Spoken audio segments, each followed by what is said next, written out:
The core of Sona's build is still Sensor and Athenes, which is even better now with the new passive on Athenes, so that hasn't changed. But the support item line has. The yellow item is just really strong now. It doesn't actually give the stats Sona wants compared to the blue item, but Nomad's Medallion is an insanely good item for 850 gold.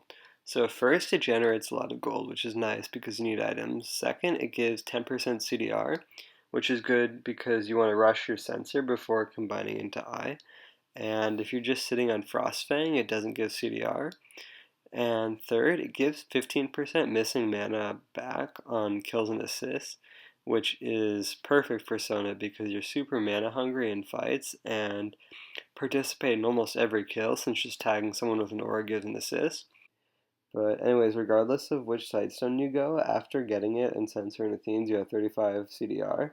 So you want 10 more CDR to cap it, and after that you can get whatever you want. So one item you might want is Redemption. It has good synergy with your other items. Athene's passive makes the Redemption give you 30 free AP, and you have Sensor and Wind Speakers to boost the healing on the active. So Redemption's an option, but as I said before, I don't really like it on Sona. I don't think she needs the active, but I mean, it's certainly an option though. Another option that this one might seem bad at first is Crucible. Like at first, when you look at the new Athenes, you're like, well, it's a choice between Athenes and Crucible, and Athenes is really good, so I guess I'm not getting Crucible. But the thing is, you don't actually really lose anything from getting both of them because Harmony and Dissonance can't coexist. But what happens when you get them both is you lose the Harmony but keep Dissonance, which is what you want because the AP is valuable but the health regen isn't. Because on late game Sona, you're spamming W constantly, and that always heals yourself as well as a teammate, so health regen is a wasted stat in any case, so losing the passive doesn't actually cost you anything.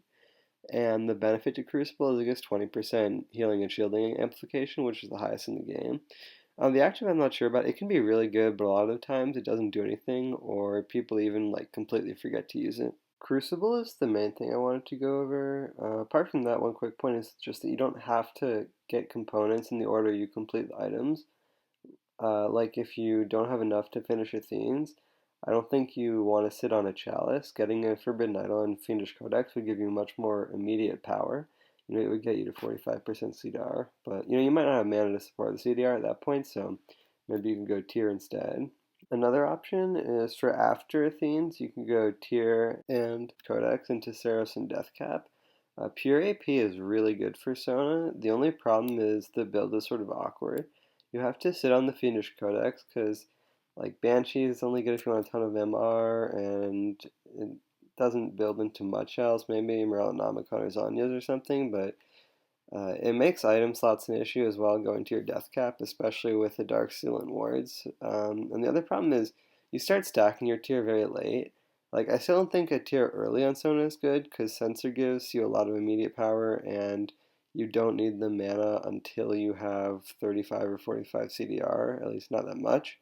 But honestly, people have very different opinions about when you should get a tier or even if you should get it at all. So I'm just going to call tier a matter of personal preference.